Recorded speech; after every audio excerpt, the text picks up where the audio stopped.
Avec Jeune Swag dans le chat bon. qui dit que c'est grâce à toi qu'il a découvert ce projet. Son projet préféré de 2025. C'est quoi le projet préféré de 2025 que je t'ai fait découvrir? Est-ce que c'est la jetée d'Asinine? Ou je pense qu'il y a gros premier mouvement d'Agent Crack? Pour moi, c'est comme... C'est tes deux préférés. C'est mes deux auxquels je suis affiliée de manière très très claire. Ouais, tout le monde est comme Zena est fan de ces deux artistes-là, c'est sûr. C'est ça, c'est comme Zena égale Agent Crack et Asinine. Il y a quelqu'un qui m'a écrit c'est Rose Beldi. Ok, wow. C'est Jeune encore Swag. mieux. C'est trop cool. Personne de goût. Vraiment. Ouais. Big Fall Now. Big Fall Now. Ouais. Qui est un projet commun. Collaboratif avec un peu douceur. Ça introduit très bien notre sujet d'aujourd'hui. Ouais. Effectivement, cet album-là a été produit par la même personne. J'oublie d'ailleurs son nom, le producteur de Nafal. Là, c'est prononcé... c'est ça. Mais c'est rare. Oui. Mais je sais pas comment faire la bonne prononciation.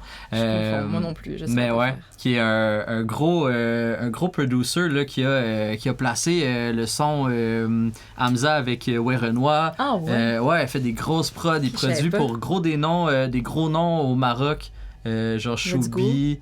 C'est des gars moi je connais à cause qu'ils ont feat avec Lélo. Fait que ça. Ouais, gros producer. Puis c'est ça, Nafal, ça faisait... Ça fait longtemps qu'ils collaborent ensemble. Ouais, c'est ça. Le premier album de Nafal, je pense que c'était aussi lui, me semble. Ah, ça se peut. Je suis pas trop au courant. Je sais que c'était quelqu'un qui était habitué de travailler avec. Ouais. Mais là, en tout cas, c'est un projet collaboratif. Fait que oui, c'est dans cette belle lignée-là. Je suis content qu'on commence au Québec. Ouais, c'est cool. Ouais. Puis je trouve que ce projet-là illustre très bien notre sujet parce que... Vraiment. Moi, c'est une des choses que, en tant qu'artiste en tant qu'auditeur qui écoute beaucoup des albums du début à la fin, j'aime qu'il y ait une cohérence, vraiment qu'il y ait un travail qui est fait pour qu'on vive un voyage qui est ininterrompu.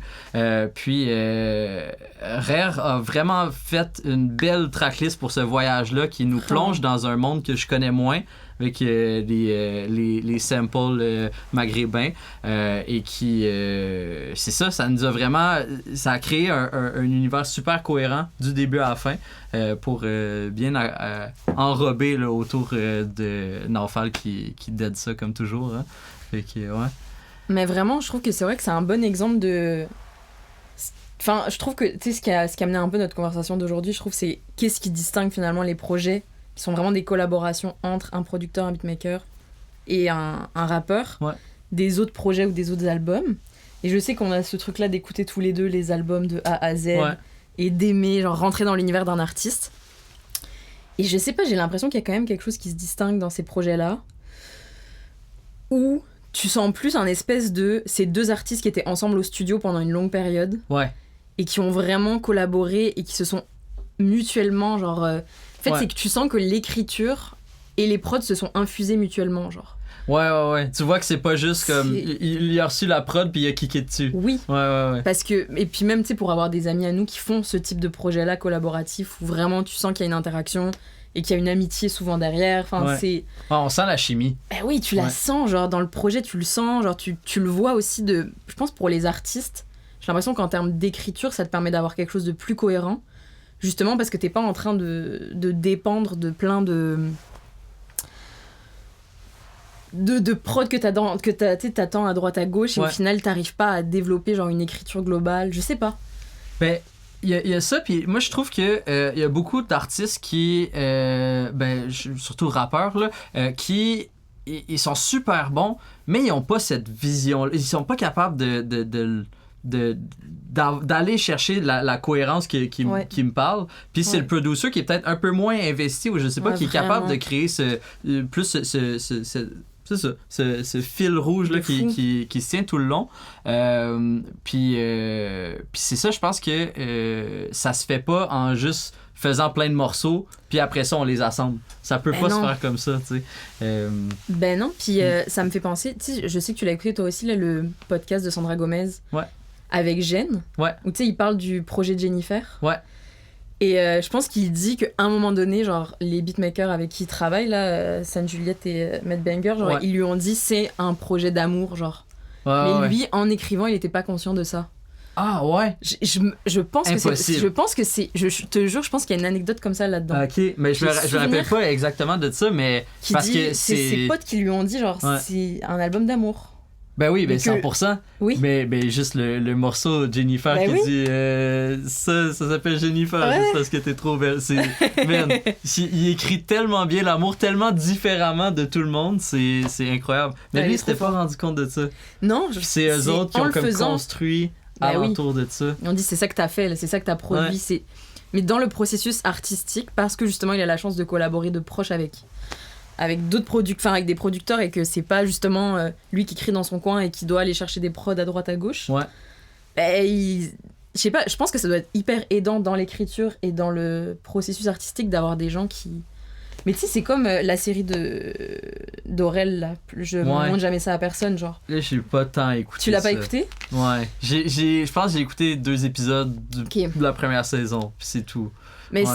c'est juste, c'est intéressant sur cet aspect-là de la collaboration avec Scred, où qui est hyper talentueux, là, tu sais. Aurel San, il n'y aurait pas de carrière sans Scred, je crois. Ouais, je suis d'accord, je suis d'accord. Mais justement, il y a tellement de moments où tu vois que c'est trop drôle parce qu'il est en mode genre, bah c'était nul. Genre, il lui a fait écouter des trucs en mode, bah, je lui ai dit, c'est nul. Genre, en tout cas, ça me fait trop rire.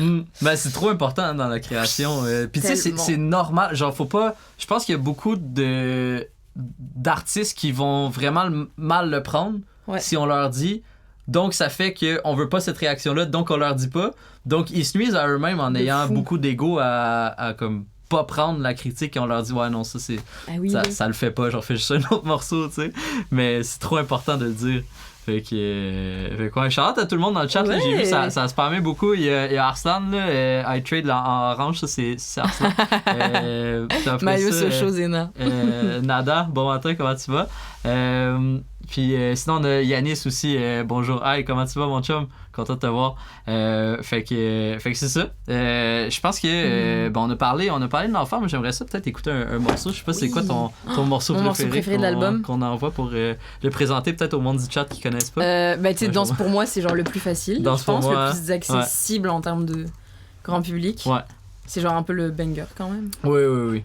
Ouais. Elle a fait une grosse playlist, me semble, en plus. Ok, on lance ça dans vos écouteurs. Ouais.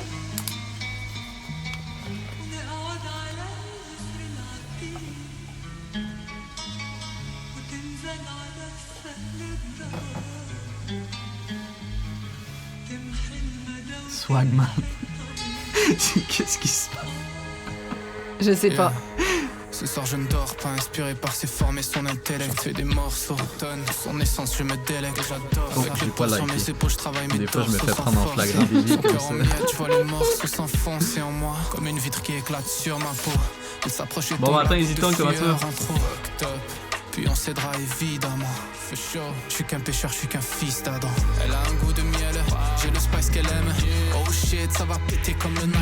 On fait la danse du belly, Neri Neri. On file ton plus beau keftan, ce soir oublie le Fendi. Tu sais, chérie, j'aime jamais de Grey Goose, jamais. Livre-moi en C'est quand même un flex qu'on peut dire ouais, on appelle c'est notre pote. C'est notre pote.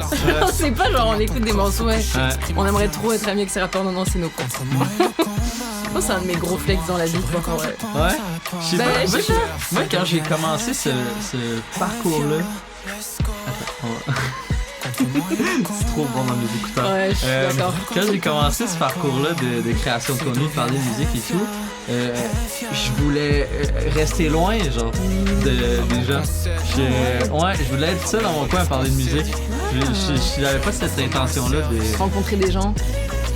pas nécessairement rencontrer des gens, mais surtout pas les côtoyer. Genre, c'était vraiment pas mon but. Puis là, au final, c'est ça. Puis comme j'ai beaucoup plus de plaisir à être ici, dans le studio, avec tous les gars qui passent, puis tu sais, donner mon input. Puis c'est là que je suis plus à l'aise finalement, plus que d'être sur Internet à en parler. Fait que c'est une chance que j'ai passé bah oui, ce cap-là. bah vraiment. Je trouve que le moment où tu peux donner ton avis et tes amis font assez confiance pour que tu donnes ton avis sur des prods ou des placements ou genre des textes, c'est comme ok. Genre de faire partie de l'œuvre, c'est genre le moment. Bah oui. C'est trop bien. Ouais. Dans le blanc de ses yeux. Avant qu'on cède. Genre ça c'est comme tu pourrais faire ça dans un zénith. Ah Tu pourrais ouais, rapper ça dans mais je une te immense jure. salle, non? Moi, c'est ce que je dis tout le temps. Genre, Naufal avec ce projet-là, il a vraiment atteint le niveau de comme Ouais, d'atteindre Je te le présente, puis je te dis, ben oui, il est fucking connu, il y a 10 millions d'auditeurs. Puis t'es même pas choqué, t'es comme, ben oui, ça mérite ça. Ouais, je suis d'accord. Genre, ça mérite de remplir des zéniths, là. Ouais, vraiment. Pour moi, il est rendu là, hein. Il est prêt, là. Ouais, vraiment, là. Faudrait que... Il reste juste à nous de le faire péter. Ouais, vraiment, on a cette pression-là. Là. Il faut faire du bon contenu. Exactement. Contenu viral. Mm-hmm. Ouais. Ouais, ben incroyable morceau, hein, Danse pour moi, tiré du projet Blues Beldy de Naufal et Rare. Puis c'est ça. Ben, c'est ça, je suis vraiment content que ce soit le premier projet qu'on parle aujourd'hui qui illustre super bien notre point, mais en même temps, qui est québécois. Parce que on s'en allait pas en plus naturellement vers ça. Là, même quand je l'ai présenté au début, j'ai dit moi j'avais parlé d'américain, toi plus de français. Mais Chris, on est commencé chez nous au Québec. Oui. Ça fait trop plaisir bien. parce que je trouve ça difficile de faire du contenu sans avoir de l'air biaisé sur le contenu québécois. Genre, ouais, je comprends. Mettons, on a quand même plusieurs Français de faire genre ici dans notre le chat. autopromo. Ben c'est ça, j'ai toujours peur que ça ait l'air trop comme ça, fait que j'essaie vraiment de le parsemer tranquillement dans mon contenu. Ouais, pareil. Hein. Ouais, mais puis tu sais, c'est ça, je trouve que c'est important de parler d'autres choses, puis ça fait que le monde qui s'intéresse à tout le reste, ben si tu à travers ça, tu prends la peine de parler d'un peu de Keb, ben ça passe beaucoup mieux que si je parle juste de Keb, ben on dirait que je crée Tu te crées ta niche là, puis... Ouais, puis là, le monde de l'extérieur, ils se sentent pas inclus. Ouais, vraiment. Fait que quoi? Ben c'est ça, fait que si jamais dans le chat là, vous avez pas écouté encore Blues Beldy de Naufal, foncez. Puis j'espère que cet extrait-là vous a convaincu, en tout cas d'aller au moins lancer une première écoute.